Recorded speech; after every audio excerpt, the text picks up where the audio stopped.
An bɛ foli di an lamɛn jɛkulu bɛɛ lajɛlen ma ka kɛ ni bɛɛ lajɛlen ka waati ye k'a fɔ bi an bɛ mercredi la décembre kalo tile 13 san 2023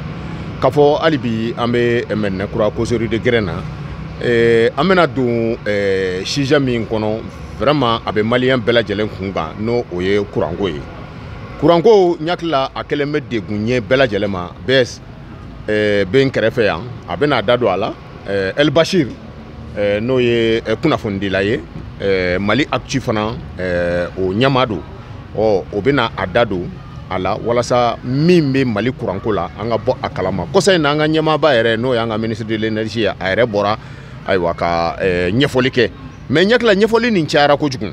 awɔ ɲɛfɔli nin an y'a sɛbɛnnima ye bɔlɔlɔw sanfɛ fan bɛɛ lajɛlen fɛ a sɛbɛnnen don i b'a fɔ ko livre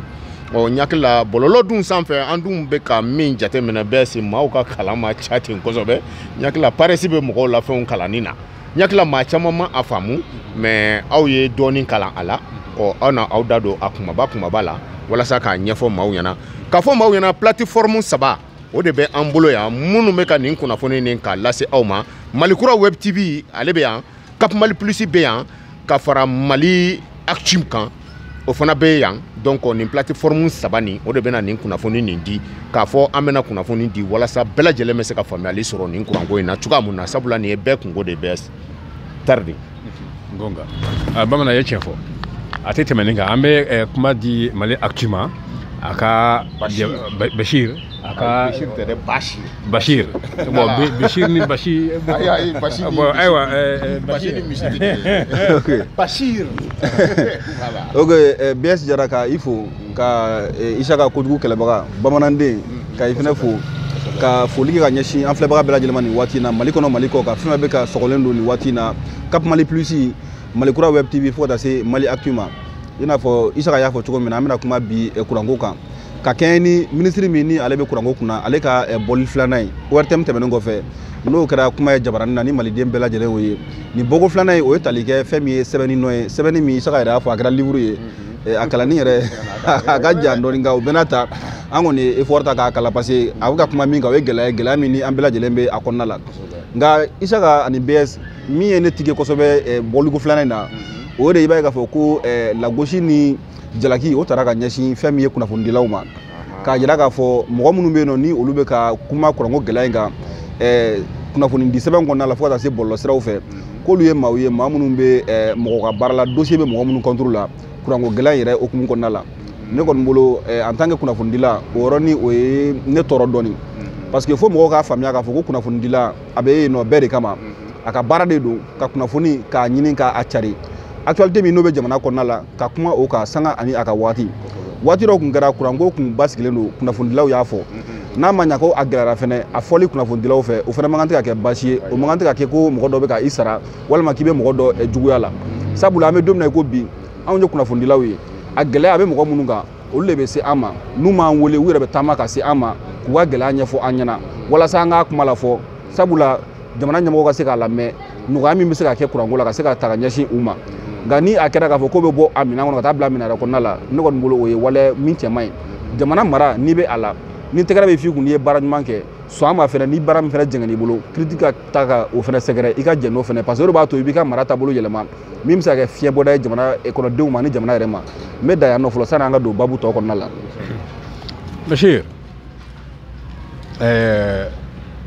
kunnafoni di a n'a sariyaw don n'o y'a sɔrɔ kunnafonidilaw bɔra sariya kɔnɔ i bɛ se k'u lagosi mais tant que u bɛ ka kunnafoni di la sariya kɔnɔ ayiwa i tɛ se ka fɛn f'u ma ministre ka bɔ ou bien a ka charge de mission parce que ne y'a document ne fana y'a kalan mais ne bolo a ma bɛn ka mɔgɔw accuser cogoya de la parce que u y'u kungo fɔ o ka cɛ ka bɔ yen k'a fɔ ko mɔgɔ bɛ s'an ma ka kungo fɔ o dɔrɔn tɛ o nous sommes victimes aussi parce que an fana ye maliyɛnw ye an fana bɛ a dingɛ kɔnɔ o ye fila ye n'i ye manamanako kɛ n'i ye nkalon tigɛ an b'a fɔ i tɛ se k'an gosi la i tɛ se k'an fɔ la n'i ye baara mun kɛ n'a ma bɛn hali Asimi n'a ye baara kɛ n'a ma bɛn an b'a fɔ Asimi ye nin kɛ a ma bɛn kuma tɛ ministre ma Choguel n'a ye baara mun kɛ an b'a fɔ Choguel nin ye nin kɛ a ma bɛn kuma tɛ ministre ma donc k'a fɔ k'an y'o fɔ k'i b'an lagosi i b'i yɛrɛ sɛgɛn na n'an kan ka segin a kan an bɛ segin a kan si on doit refaire on va le refaire an b'a fɔ a ma bɛn maliyɛnw ka sira tɛ nin si la a ye courant d'an ma a fɔra a banna courant man ka tigɛ ni gɛlɛya kun man ka se n'a gɛlɛya kɛra an b'a fɔ k'a fɔ k'an t'o fana fɔ o kɔni an da bɛ fara an b'a fɔ bi an b'a fɔ sini a y'an ka courant d'a ma an mago t'a tɔ si la bamanan voilà n hakili bɛ Bashir ye min fɔ sisan min bɛ tali kɛ kunnafoniw yɛrɛ kan kunnafonidila ye maa ye maa min bɛ taa ka taa kunnafoni ɲɛɲini bɛɛ k'a fara ɲɔgɔn kan ka sɔrɔ k'a da mɔgɔw tulo kan o kɔrɔ tɛ k'a fɔ ko kunnafonidila bɛ mɔgɔ kɔ an ka baara de don n'i ko ko menuisier ka mankan bɛ k'i tɔɔrɔ a tɛ k'a dabɔ k'e tɔɔrɔ o a bɛ ka ɲɛni dɔ de kɛ o ɲɛni nin o sababu la e bɛ nin mankan in mɛn quoi sinon ale min yɛrɛ bɛ ka mankan bɔ bɛɛ si ɲakili a kan ka fɔlɔ k'ale yɛrɛ de tɔɔrɔ fɔlɔ donc kunnafonidila tɛ yen ko a bɛ mɔgɔ kama ale minisiri yɛrɛ bɔra ka kunnafoni di sabula ale y'a dɔn wagati min na k'a fɔ k'a kan ka nin kunnafoni de di sabula degun nana bonya an k'a bɔra ka kunnafoni di ale yɛrɛ kɛra kunnafonidila o wagati la yala ale ye kuma min fɔ yala jɔn de y'ale sara ou bien jɔn de ale bɛ jɔn de ka bila la o wagati kɔnɔna la komi a y'i yɛrɛ sɔrɔ kunnafonidi bunakun kan bɛɛ ne b'o ɲininkali de k'a la fɔlɔ k'a ɲininkali k'a la a bɔra a ye kunnafoni fɔ mais mɔgɔw ye kunnafoni minnu ni mɔgɔw y'a faamu kuma laban na a kun ko k'a fɔ ko yɛlɛma bɛ na don kow la komi yɛlɛma ma don kow la mɔgɔw bɔra de k'o de ɲininkali kɛ sinon a ko groupe 10 minnu sanna parce que mɔgɔw hakili bɛ citerne ko in de la sinon ministre ko groupe 10 sanna ko groupe 10 in bilala marche la don min na k'a bɛɛ jenina ko d'ailleurs ko u ye u tigiw wele k'u ko k'u bɛna a générateur k'u bɛna olu falen yala madame la ministre olu falen na wa jagoya don mɔgɔw b'o ɲininkali kɔ bɛɛ parce que i b'a dɔn kurantigɛ in bɛ bɛɛ de kan bɛɛ dɔgɔtɔrɔsow tɛ to sow tɛ to baarakɛlaw tɛ to bɛɛ baarakɛla fitinin ninnu bi u bɛ degun na dɛ donc an ka to k'a kuma fɔ bɛɛ a fɔli yɛrɛ ka ɲi koyi e ma ye c'est à dire i b'a dɔn n'i ye mɔgɔ ka degun fɔ tuma dɔw la a bɛ a tigi lafiya k'a sɔrɔ hali n'a ma ɲɛnabɔ donc kunnafonidila bɛ baara caman kama o bɛɛ b'an ka baara kɔnɔna la k'a ko paraki bɛɛ k'a dɔn k'a fɔ k'a fɔra ala degun bɛ mɔgɔ minnu kan bɛɛ n'a b'u lafiya dɔɔni mais i kana kunnafonidila kɔni ye ten dɔrɔn k'a fɔ ko hali n'a y'a sɔrɔ o de bɛ yen parce que i b'a dɔn bɛɛ kunnafonidila dɔw bɛ yen u ye maaw tɔgɔ tiɲɛ kojugu donc olu fana ka baara de ye nin ye est-ce que i y'a faamu i n'a fɔ u bɛ ka mun miiri kɔsa in na est-ce que i y'a faamu olu fana ka baara ye o ye mais bɛɛ o tɛ kunnafonidila bɛɛ ye est-ce que i y'a faamu il faut que k'olu fana dɔn ka bɔ ɲɔgɔn na mais hali n'a y'a sɔrɔ bɛɛ k'olu ka baara kɛra o ye il y a pas de fait sans fumer ko dɔ de kɛlen don o n'i tɛ fɛ o ka kɛ o tigi ka t'i yɛrɛ sɔrɔ o sira jugu ninnu kan o bɛɛ kungo min bɛ yen i t'o ɲɛnabɔ. Bamanan an tɛna segin kunnafonidilaw ka baara kɛcogo n'a fɛn mais la liberté d'expression d'opinion an ye kɛlɛ kɛ minnu na 91 ka na mɔgɔw ka se k'u kɔnɔnata fɔ mɔgɔw ka se k'u ka degun fɔ c'est une loi an y'a kɛlɛ kɛ en 91 bamanan an bɛɛ tun b'a la o tɛ taraki ka bɔ an bolo ni ala sɔnna a ma ni kɛlɛ wɛrɛ kan ka kɛ an b'a kɛlɛ kɛ mais k'a fɔ ko nin tɛ fɔ ne ma nin tɛ kɛ ne la e tɛ se ka k'an ka ɲɛmaa ye hali sini an b'a fɔ kuran ko b'an na an lamaracogo man ɲi bi la mauvaise gouvernance kuran ko nin a ma bɛn ministre ka gestion a man ja Assimi ka gestion kuran ko la a man ja Choguel ka gestion kuran ko la a man ja an b'a fɔ sini on n'a pas besoin d'être payé pour ça parce que nous sommes victimes c'est clair et net monsieur ayiwa halisa ka min fɔ ka da o kan parce que n'i y'a jateminɛ kunnafonidilaw sɛgɛnnen kosɛbɛ Mali kɔnɔ nin waati in na kɛrɛnkɛrɛnnenya la transition yɛrɛ kɔnɔna la parce que mɔgɔw taara ka mɔgɔw bila minɛn dɔ de kɔnɔna la minɛn min kɔnɔna n'i ma ye bɛ kuma dɔrɔn i k'a fɔ ko fɛn bɛɛ ka ɲi même quand ça ne va pas i ka to dɛmɛ dɔrɔn de la alors que o tɛ ko dilan o bɛ ko tɔ tiɲɛ de on a l'habitude de le dire jamana mara la n'i bilala a la fɛn bɛɛ tɛ se ka ɲɛ i bolo cogo min na fɛn bɛɛ tɛ se ka tiɲɛ i bolo ten cogo la et critique a bɛ mɔgɔ dilan cogo min na a bɛ jamana ɲɛmɔgɔ fana dɛmɛ ten cogo la k'u ka mara k'a kɛcogo tile kuranko gɛlɛya i da sera a ma gɛlɛya bɛ anw yɛrɛ kan an ye kunnafonidila ye o n'a fɔra k'i bɛ tile bɛɛ ba i sen kan sufɛ i bɛ don sɔgɔmada kuran tigɛlen don i bɛ gɛlɛya kɔnɔna la tuma la i bɛ bɔ journée fɛ i bɛ taa tile baarakɛyɔrɔ la tɛ wuli dɔrɔn la ni sunɔgɔ dɔrɔn kuran tɛ yen nɔ kuran kɛra adamadenya taalan yɛrɛ de ye kosɛbɛ n'i y'a jateminɛ Mali fonctionnaire hali n'a ye mugan miliyɔn kelen bɔ o ye kɔsa na ni ta tɛ mugan miliyɔn kelen bɔ maa miliyɔn mugan ni kɔ in na n'i ye denmisɛnninw bɔ a la i b'a k'a fɔ ko maa miliyɔn caman bɛ yen nɔ minnu dayirimɛ bɛ u sen de kan olu ka dayirimɛ ɲini kɔnɔna la kuran jɔyɔrɔ ka bon a la kosɛbɛ i kɛra soudeur ye o i kɛra tailleur ye o i kɛra menuisier ye o i kɛra journaliste ye o i kɛra baara o baara la kuran jɔyɔrɔ kɔni bɛ tali kɛ a la a dɔw la bon n'i y'a fɔra ko fonctionnaire ka sara o mɔgɔ ka dɔgɔ malidenw na mais minnu bɛ olu b'a gɛn k'a minɛ ni kuran tigɛra a bɛ se u ka baara kan an ye mɔgɔ caman ka seereyaw ye réseaux sociaux sira fɛ minnu y'a jira k'a fɔ olu ye sɛ maralaw ye kurantigɛ sababu la tiɲɛni donna u kun gouvernement bɛna mun kɛ olu ye et puis non seulement ni an bɛ kunnafoni di kunnafoni fɛnɛ kɔnɔna la ala bɛ mɔgɔw dɔw interviewer olu bɛ proposition fɛnɛ kɛ a delila k'a fɔ sen nɔfɛ jamana bɛ gɛlɛya de kɔnɔna la gɛlɛya min don an dafɛ jamana dɔ bɛ yen nɔ ni o ye Côte d'Ivoire ye o kun jɔyɔrɔ ka bon kosɛbɛ courant dili la an ma a tun bɛ dɛmɛ caman ta k'an sɛgɛrɛ gɛlɛya mana kɛ cogo o cogo i ka jamanakɔnɔdenw i ka jamana bɛ ka sɛgɛn courant ko sababu la i ka jamana économie bɛ ka taa ralenti la n'a tun ka jɔ courant ko sababu la munna tan ka segin tɛ se ka kɛ Côte d'Ivoire ni Mali ɲɔgɔn cɛ ka se ka bɛn dɔ ɲini courant ka se ka établi ka di malidenw ma o tɛmɛnen kɔfɛ ka bɔ yen nɔ wariko mago mana na foyi t'a ɲɛnabɔ ni wari tɛ an dun b'a dɔn k'a fɔ ko an bɛ transition kɔnɔna la n'o ye furancɛ fanga ye i b'a ye k'a fɔ ko institution bɛ yen nɔ poste de nomination olu mɔgɔw bɛ ka miliyɔn de ta miliyɔn caman ta kalo la jamana kɔnɔna la jamana min a bɛ guerre la jamana min kɔnɔ juru bɛ a la jamana min kɔnɔ gɛlɛya caman bɛ a kɔnɔna la musakako dɔrɔn dun bɛ se ka dɔ bɔ courant ko la est ce que a ma se waati la fɛnɛ nin poste nominatif ninnu olu fana ka se ka jɛ u ka musaka dɔw kɔ k'o investi courant ko sira fɛ pour que maliden minnu bɛ yen nɔ ni ala ma u garisɛgɛ moyen na moyen min b'a to u bɛ se ka panneau san ou bien u bɛ se ka groupe san k'a bila u fɛ yen nɔ walima k'a bila u ka baarakɛyɔrɔ la o musaka kɛ sababu ye ka se ka o malidenw dɛmɛ k'u bɔ nin gɛlɛya kɔnɔna la sanni waati dɔ la an ka se ka an sago sɔrɔ courant ko la donc c'est des propositions aussi que nous faisons a ka faamuya k'a fɔ ko mɔgɔ ko tɛ taabolo ko de don sinon ale bilala ministre min nɔ la min dara o kan o ma d'ale kan fɔlɔ mais o taara ka bɔ ministre la i ɲɛ b'a i tulo b'a tɔgɔ la jɔn ta tuguni mɔgɔ tɛ k'a tɔgɔ fɔ i bɛ ka critiquer parce que i bɛ jɔyɔrɔ dɔ la o n'ale bɔra ministre la bi a k'a lajɛ n'a sɔrɔ n'a tɔgɔ bɛ fɔ mɔgɔ da donc u k'a lajɛ kunnafonidilaw jɔyɔrɔ ka bon jamana kɔnɔ kosɛbɛ parce que min ka d'u ye n'i bɛ tɛgɛrɛ f'u kun o ka d'u ye kosɛbɛ mais n'i ko ko nin jɛngɛn'u bolo là o y'u ta n'a ye il faut qu'an ka bɔ o kɔnɔna la pour que jamana bɛ se ka bɔ dingɛ kɔnɔna la. ok Bachir i ye mun fɔ a tɛ tɛmɛ o kan o l'essentiel an kan ka kunnafoni di an tɛ mɔgɔ nɛni kɔni an tɛ o la an tɛ nɛnikɛlaw fɛ an t'u ka tɔn na an tɛ nkalon tigɛ o de ka gɛlɛn. Donc an b'o nɔgɔ b'o la fɔlɔ mun ye tiɲɛ ye an bɛ se ka fili mɔgɔ bɛ se ka fili de bonne foi o kɔrɔ tɛ k'a fɔ ko i bɛ fɛ ka bin mɔgɔ kan non non an t'o ye an si kɔrɔbayar'o ma an ka ladamu b'a empêcher an k'o kɛ mais fɛn bɛɛ ka kɛ bonya kɔnɔ i ye kuma dɔ fɔ sisan c'est très important gɛlɛya bɛ jamana kɔnɔ mais on a vu que récemment même pas récemment i ye CNT ka fɛn fɔ c'est des budgets énormes aw ko k'a bɛ jamanadenw de kama ko Mali kura ko jamanadenw de don mais on a vu que dɔw bɛ ka waribaw ta la m'a fɔ k'a fɔ ko u k'u ka nafolo bɛ di mais u bɛ an y'a ye jamana dɔw kɔnɔ jamana ɲɛmɔgɔ dɔw y'u ka avion feere k'a don jamana kungo la ici tout près Mali kɔnɔ yan dɔw y'u yɛrɛ jɛ fɛn dɔ la k'a bila jamana kɛsi la o kɛra an b'u bɛɛ fo événement fɛn i bɛ ka tile la fɛn dɔ kɛra min mɔgɔw hakili lajigi Farankali tun ye ministre ye a bɛ Jelibugu la wa ou bien Jelibugu a ye groupe san k'a bila a fɛ yen kurantigɛba de kɛra i bɛ ka san na population wulila k'a fɔ ko non k'a tɛ bɛn k'a fɔ ko e min ye ministre de l'énergie ye e se k'an to dibi ni funteni na ka groupe mɛn ne kunna a ko ka groupe faga o ye misali dɔrɔn ye mais bi bi in na faama jumɛn bɛ yen minnu bɛ ka profiter la nin situation na k'a fɔ k'u bɛ dibi la ou bɛ funteni na komi faama jamanadenw bɛ ka kɛra cogo di est ce que u y'a fɔ u ye dɔ b'u yɛrɛ ka hakɛ la k'a di jamanadenw ma pour que nin ko ka se ka nɔgɔya donc an kana ɲɔgɔn nɛgɛ k'a fɔ k'a bɛ bɔ ka mankan caya na k'a fɔ non on est c'est à dire que o tɛ se k'an intimider o mun kan ka kɛ an b'o fɔ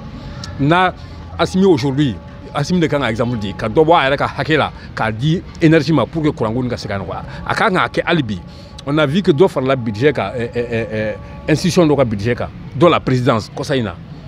mais pour n'i ye Burukina ta k'a jateminɛ i bɛ y'a jira k'a fɔ ko ale bɛ ja a ka président sara kɔ mais a b'a ka sɔrɔdasi sara a bɛ o de ta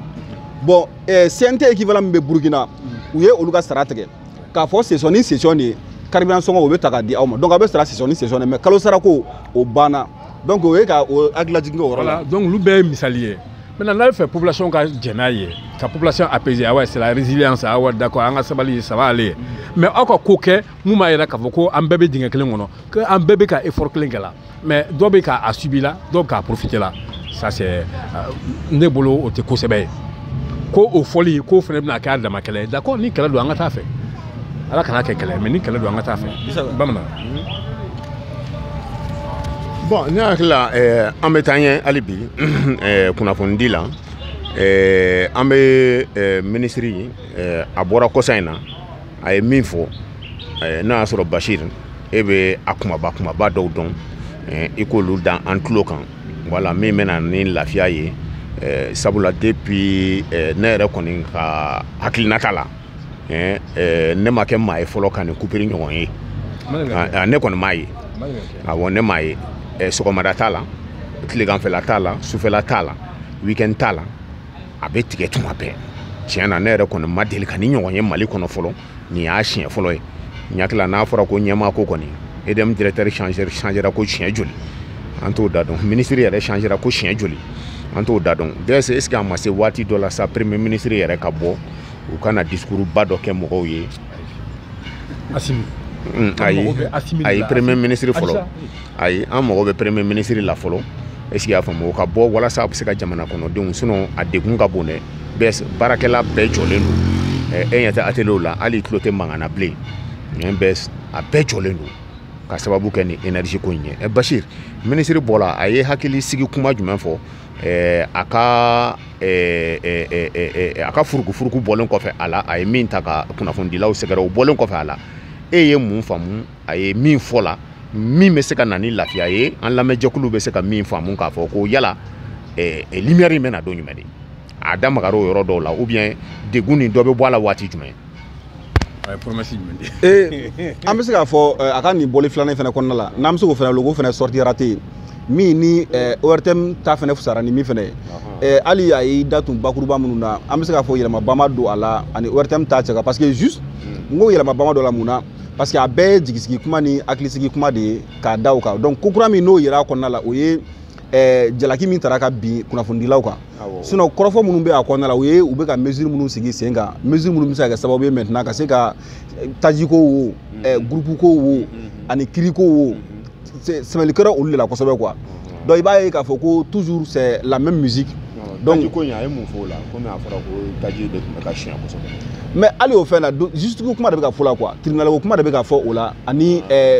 opérateur économique kura minnu bɛna ɲini maintenant pour ka se ka taji ko confier olu la maintenant olu ka se ka olu baaraw kɛ ka fourniture kɛ régulièrement carburant ka se ka na ni a ye mais je l'ai dit kura t'a kɔnɔna n'a bɔra kabali min kɛra ka ɲɛsin kunnafonidilaw ma sinon a bɛɛ ye hakilisigi ni jigitigiw kuma de et puis fɛn dɔ fana bɛ yen nɔ il faut que mɔgɔw ka bɔ kɔnɔ à un moment donné jamana ɲɛmɔgɔya fana tɛ se ka kɛ ko ni fɛn min ɲɛna ko o ye ta ye mais ni fɛn min ni o jɛngɛnna n'o tiɲɛna o ye mɔgɔ yɛrɛ de ye nɔ ye an ka b'o la quoi énergie du Mali jalaki taara ka bin énergie kan n'a baarakɛlaw kan u la nɔgɔra kosɛbɛ u la gosira kosɛbɛ n'i y'a jateminɛ énergie DG a bɛ sigi conseil ministre de senfɛ donc i b'a ye k'a fɔ ko gouvernement ka mɔgɔ sigilen de ye énergie directeur ye donc c'est lui le premier responsable de la structure et quand ça ne va pas c'est lui et le gouvernement qui sont responsables par rapport à la situation bon mɔgɔw bɛ kuma fɛn fɛn fɔ maintenant olu kuma tɔ bɛɛ ye divers de ye quoi mɔgɔw ka ca yen nɔ mɔgɔw bɛ ta nin tacogo la mais baarakɛlaw jumɛn bɛ yen nɔ ko mɔgɔw tɛ ta mɔgɔw t'u somɔgɔw ta an ka armée yɛrɛ ta kɛ ni armée yɛrɛ ta mais armée mɔgɔw bɛ yen nɔ minnu muso b'a kɔnɔ u denw bɛ a kɔnɔna la est ce que o daminɛ énergie du Mali dɔrɔn na wa non n'i ko ko yurugurugu tɛ énergie du Mali dɔrɔn na on l'a dit Mali secteur tɛ yen nɔ k'a ta sanfɛ fo duguma secteur kelen tɛ yen nɔ ko yurugurugu tɛ yɔrɔ min na et on a dit que c'est la faute à 30 ans de démocratie et 30 ans de démocratie au moins yurugurugu bɛ yen nɔ mais les Maliens avaient l'électricité hali n'a bɛ tigɛ waati ni waati mais a ma juguya ka se nin degré ma donc il faut qu'on arrête de tirer sur les autres k'a yira k'a fɔ ko anw nɔ tɛ fosi ye mɔgɔ wɛrɛ de nɔ don i nana sɔrɔ peut-être a gɛlɛya bɛ yen nɔ e m'a gɛlɛya bila yen nɔ mais ça devient aussi e ka jɔyɔrɔ kan ka bonya la maintenant pour que ka degun ta ka bɔ mɔgɔw kan o b'an bɔ kunun kuma la k'a yira k'a fɔ fɛn fɛn mana kɛ maintenant kunun mɔgɔw de ye nin kɛ kunun mɔgɔ politique mɔgɔw de ye nin kɛ Faransi de ye nin kɛ Malidenjugu de ye nin kɛ il faut à un moment donné an ka bɔ o kɔnɔna la les gens l'heure n'est plus au discours l'heure est maintenant à l'action action minnu bɛ se ka malidenw yɛrɛ kisi malo ni coroni ma parce que n'i ko k'i bɛ kɛlɛ kɛ ka jamana bɔ jɔnya la ko k'a bila yɛrɛmahɔrɔya sira kan il faut i ka kɛlɛ kɛ i ka jamanakɔnɔdenw fana ka taa bin jɔnya juru dɔ kɔnɔna la jɔnya juru min b'a to u bɛ dɛsɛ u dahirimɛ la u bɛ dɛsɛ denbaya dahirimɛ la denbaya bɛ ta ka taa bin gɛlɛya caman kɔnɔna la ka sababu kɛ dutigi dɛsɛra ka nansɔngɔ ɲini ka dɛsɛ ka fɛɛrɛbɔ ɲini ka na n'o ye du kɔnɔna la kuranko jɔyɔrɔ ka bon o kɔnɔna la kosɛbɛ donc je le dis je le répète malidenw sɛgɛnnen don et c'est au gouvernement de faire les sacrifices qu'il faut pour que malidenw ka se ka lafiya o de y'a to n ye Côte d'Ivoire fɔ a kɔnɔna la a ka gɛlɛn kojugu mais malidenw bɛ gɛlɛya min kɔnɔna la o fanga ka bon o laɲini kama il faut que a ka lajɛ courant hali sitanɛ yɛrɛ bɛ se k'a di an ma a ye sitanɛ sira tɔgɔ ma malidenw ka se ka lafiya cogo di an ka se ka baara kɛ parce que an tɛ yɛrɛmahɔrɔnya sɔrɔ ni baara tɛ ka kɛ jamana kɔnɔna la cogoya si la quoi. Bachir tant que an bɛ considération dɔw la an jugu ye karisa ye karisa de b'an kɔ c'est à dire que tant que o considération dɔw bɛ yen a ka gɛlɛn ni problème ka se ka ɲɛnabɔ jamana wagati dɔ bɛ kɛ i bɛ jɛ fɛn dɔw kɔ par exemple i bɛ k'a lajɛ bon an tɛna don débat ninnu na au fond mais n bɛ mɔgɔ hakili lajigin dɔrɔn kɛ la plus grande crise de EDM avant aujourd'hui Akara, je crois, en 98 ou 99. Nimafli. Oui, Akara ATT Alpha Ka Manda Flana Damine. Akara là. Ayirala Kafo au Watila. Kafo. Et le courant mettre juste habituellement de mars, avril, mai. Là, et puis avec rétabli Wati. Mais à Sana, Bébora a marché, les petits métiers, Bédébora, parti politique, la marche la plus grande marche sous le régime Alpha Omar Konaré. D'envergure, ma foi, fait politique et tramadé. Mais la population aurait bon contre Alpha, c'était la première fois. C'est quoi que Akara courant là. C'est pour cela que Alpha est courant. A crise terminée, a EDM privatisé, qui a dit sort ni bouig mania comme foi au dos. Dès lors, a crise normalement qu'elle donc crise nous n'en a entre avril, mai, juin, mars, avril, mai. À cours de mais à cause habitué sans haut ça avec bon. Mais pour la première fois, il y a comme la chuta, la cléta, la wakati bé, il y a une non. Oh, ça veut dire que c'est la première fois. Ils ont couru que comment dire, il y a un chien folle. Maintenant, pour te dire que Jamana, nous avons un témoin. Akumuluka Hadjula, Tukamina. De la Antara Kulwa, mission de Angwe et reportage de la Antara, Ado, Alpha yi Kanto, Akme Angme Palais, Irodla, on l'interviewait quoi. Akotia, Jofran, Nangala, sur Kwame Mauka au boulot. Tellement qu'il était soucieux. Absolument politiquement. Mais il voulait montrer aux journalistes présents qu'Avoko, bon, vraiment, il a souci. À la préoccupation d'eau. À la préoccupation d'eau. À tes final, il y a la préoccupation d'eau. Président fait là. En tout cas, en Boramoun Kalama, il y a une préoccupation d'eau. Mais Assimi, il est là. Il dit rien, il attend. Il attend qui? Il est là pour le Premier ministre. Premier ministre, non. Assimi, il est quand Boka Kuma, quand faut beaucoup de là. En a qu'un toit là. Quand même, ça va apaiser. Ça va apaiser, mais ce n'est pas le cas. Tout le monde attend. Mais on attend quoi? Président fait donc. Alors qu'on tient. Nga barata bolo fait, on te dit que le président fait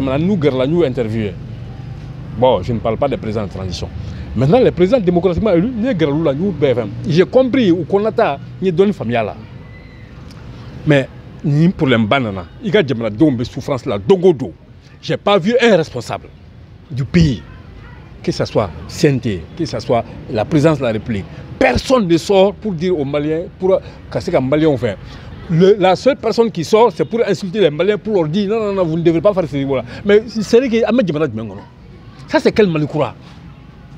C'est là où vous président de Kangabo à Fumalaban. Ne président de Kangabo, parce que là, c'est tellement grave. Ou bien de deux choses l'une, ou bien président à Kalama. Il n'est vraiment pas imprégné de la réalité. Et ça, c'est très grave. Ou bien il se fiche des Maliens à Kassatala.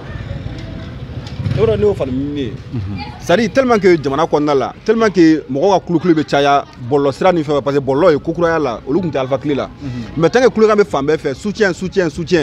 danger be ala quoi parce que jamana ko do ma to kulukulu la abeka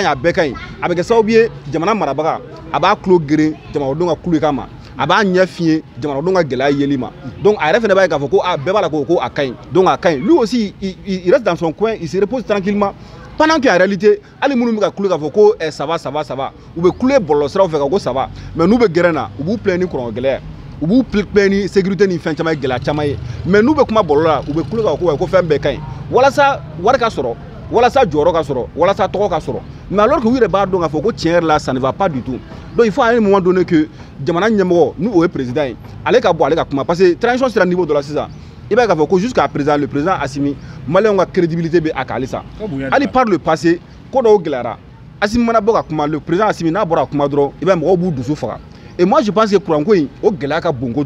Akabo Akakuma, Wakuma Drontere, il faut qu'à mesure d'ori annoncer.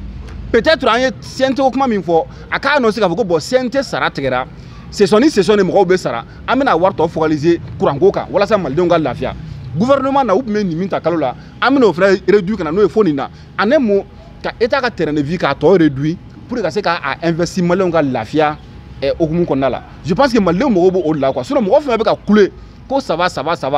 Ni président me ka itake au la mêlée ou gouvernement ki itake au la mêlée. Domina ne jama bora, mulu mala ko ça va. Il t'a sur mo ko fait au jama kle fait la tourner. Donc je pense qu'à un moment donné, malidéon ça va qu'on là où il y a résilience, où il y a misali ira, mali kono dien fambe. et je pense que malidenw sara man kan tɛ ka kɛ nin ye an bɛ don min na i ko bi k'a fɔ ko kurantigɛ bɛ sen na solution dɔw bɛ se ka sɔrɔ dans l'immédiat ko solution olu ka bila kɛrɛfɛ olu ka ignorer k'a to fo waati dɔ la k'a fɔ k'i bɛ mesure ta la je pense qu'il y a urgence à ce que solution ka ɲini kuranko la joona pour le bonheur de ce pays pour le bonheur des Maliens. tile gɔnna donc a sera an bɛ se k'a jɔ yan mais n bɛna conseil dɔ di an ka transition ɲɛmɔgɔw ma bɔlɔlɔ c'est un moyen de communication mais bɔlɔlɔ tɛ communication yɛrɛ parce que fɛn bɛɛ bɛ bɔlɔlɔ kan namara bɛ bɔlɔlɔ la propagande b'a kan manipulation b'a kan fɛn bɛɛ b'a kan awɔ mais président non réseau kan tout va bien mais wallahi pancarte ta i k'i jɔ yan i ka bɔ k'a ko a b'a la transition bi i tɛ se Gabriel Touré la k'a fɔ ko mɔgɔ t'i kɔ o ye fɔlɔ ye donc bɔlɔlɔ o dɔrɔn tɛ référencier il faut aller au fond an ye minɛkurakaw ye alhamdulilayi ala ye sini dɔ d'an ma président ne ma président mun sigira mun b'a ka mobili ta dɔ la a yɛrɛ kelen ou bien ani garde-corps kelen mun ma tɛmɛ ni 14 fɛ yan k'a lajɛ ka mɔgɔw ka dugu tempérament ta cogoya de la a tɛ yen depuis ala depuis n ye commencé ka ko dɔn don min na Modibo Keyita a kun bɛ den a kelen a bɛ jigin du kɔnɔna la a bɛ taa munumunu a b'a lajɛ situation bɛ cogo di Musa Traoré Alpha Omar Konare IBK ATT u bɛɛ ils avaient souci anw minnu ye anw kun bɛ nisɔndiya cɛ mais c'est que tu ne peux pas bon bref mɔgɔw k'u ka conclusion tirer dans tous les cas il faut que Assimi sorte pour dire quelque chose a ka mɔgɔ apaiser n'a m'o kɛ a ka popularité bɛ ka bin na wallahi Assimi ka popularité bɛ ka bin na an filɛ nin yɔrɔ min na bi kuranko bɛ k'a sababu jugujuguba yɛrɛ bamanan. ayiwa komi an bɛ hali bi kuranko de kan an bɛ conclusion tirer mankan cayalen don a kuranko la sabula kuran de tɛ mɔgɔw bolo bɛɛ Bashir ministre ka bɔli ne bolo a kan ka nɛmɛ ten sabula yɛrɛ ka Bashir yɛrɛ ka fɔ la ko a bɔra tuguni ko kura ma fara fɛn kan bon Manden kɔnɔ ni kuma t'i da est-ce que mankun ma fisa ni o ye n hakili n'a ka kuma fɔlɔ ni o ma na ni yɛlɛma ye o ma na ni tare ye maaw ma est-ce que a kumakan fɔlɔ ma na ni degun dɔw ye parce que an ye min jate minɛ bɛɛ ko 600 milliards ko o juru bɛ EDM na fɔlɔ wa juru fana fanba bɛɛ se k'o ye maa minnu bɛ bɛra minɛnw di EDM ma filijurutigiw essence tigiw ko mɛ n'a yɛrɛ la k'a fɔ ko suɲɛni de bɛ yen olu bɛ k'a jate minɛ k'a fɔ k'u ka wari de suɲɛna bɛɛ si ne hakili ni EDM ye société ye c'est rentable dɛ parce que n'i ko k'i bɛ énergie action dayɛlɛ ne hakili mɔgɔ caman bɛ taa la parce que a société min don c'est rentable n'i y'a ye banques bɛ ka siran a ɲɛ suɲɛniko kuma minnu bɛ ka fɔ ani degun minnu bɛ yen est-ce que olu fana bɛɛ t'a la bɛɛ si ɲakili an bɛ se ka maa ɲɛlenw sɔrɔ kɔfɛ n'o ye partenaire baw ye minnu bɛ se ka na an dɛmɛ mais ni i bɔra ka nin degunbaw fɔ bɛɛ si n'a sɔrɔ ne ye partenaire ye an bɛ miiri yanni n ka na n na fɛn dɔw ɲɛfɔ i ɲɛna min bɛ tali kɛ fɔlɔ est-ce que ni ne nana ni n ka wari ye ne ka wari la n lakana yuruguyuruguli ma o bɛna fara kungo tɔw kan bɛɛ si o de kama EDM kuma ne bolo maliyɛnw mago bɛ min na sisan o ye kuran ye u ka kuranko nin u k'a lajɛ ka a ɲɛnabɔ walasa mɔgɔw bɛ bɔ degun nin kɔnɔ i y'a fɔ cogoya min na transition ye baara kɛ dɛ u ye baarabaw kɛ mais kuranko nin a kana na kana kow bɛɛ tiɲɛ yɛrɛ la kuranko a b'an na bi sabula bɛɛ si hali kunu an yɛrɛ ma se ka baara kɛ an tun bɛ fɛ ka journal bɔ an ma se k'a kɛ bɛɛ si donc bɛɛ lajɛlen de sigilen bɛ a sen samara kɔnɔ vraiment an b'a ɲini transition fɛ k'a ɲini EDM maaw fɛ u k'a lajɛ kuranko nin a bɛ ɲɛnabɔ cogo cogo fɛ et puis c'est même l'urgence sécurité fɔlɔfɔlɔ ye jumɛn ye fɔlɔ yelen sécurité fɔlɔfɔlɔ ye jumɛn ye fɔlɔ e bɛ t'i ka baarakɛyɔrɔ la e taara k'i ka denbaya to i kɔ kɔngɔ b'u la e ni nasɔngɔ kan ka segin so n'e ma segin so o ye l'insécurité fɔlɔfɔlɔ ye dɛ ayiwa hakɛto bɛ nin kan salamu Mamadu bɛɛ k'a ka conclusion tirer a ko la an tɛ parce que an ka baara Bɛsiri y'a fɔ cogoya min na an tɛ mɔgɔ nɛni an tɛ mɔgɔ lagosi an tɛ mɔgɔ non an kɔnɔnata ani kunnafoni an b'o de di o ma bɛn i ma i bɛ se ka na débat contradictoire là nous sommes prêts même à aller chez toi pour un débat contradictoire mais k'a fɔ k'a t'an ta fɔ e cɛ Bɛsiri o ye nkalon ye dɛ voilà donc c'est de dire que anw ka baara hukumu kɔnɔna la nkalon tɛ da mɔgɔ la an tɛ mɔgɔ lagosi an tɛ mɔgɔ buruja mais il se trouve que mɔgɔ minnu b'o olu de lafasa olu de ye nɛnikɛlaw ye olu de ye nkalontigɛlaw ye olu de ye maa burujalilaw ye k'a sɔrɔ dalu fosi t'u bolo et o mɔgɔw ka di olu ye mais kunnafonidila min bɛ a ka kunnafoni ɲini sɛgɛn kɔnɔna la k'o tɛntɛn k'o ɲuman ta k'o baara kɛ sɛgɛn ni gɛlɛya kɔnɔna la ni e taara ka taa fɔ k'a fɔ ko o bɛ mɔgɔ dɔ ka baara la i ye baara in yala gosi kojugu dɛ donc je pense que an bɛ ministre deli halisa ala ka hakili ɲuman di a ma a ka baara de kɛ a ka dɔ bɔ kumaba ani sɛbɛnni ba la malidenw bɛ degun kɔnɔna la a kɛtɔ bɛ kuma la voilà parce que déjà ale ye bɔli min kɛ wɛrɛ tɛ min na ko lendemain ko kuranko bɛ nɔgɔya a tɔ nɔnina ka taga fɛ a kun kan ka démissionner a m'o kɛ a kun kan ka gɛn o ma kɛ donc je pense que a kana na fɛn fɔ mɔgɔ wɛrɛw ma minnu fana bɛ k'u hakilila di jamana ko la kunnafonidila sanni ka kɛ o ye maliden fɔlɔ ye donc i k'i hakilila di jamana ko la o fana i ka hakɛ dɔ fana jamana kɔnɔna la n bɛ bɔ kuma la nin yɔrɔ la a kɛtɔ bɛ kuma la sɔli ala mamadu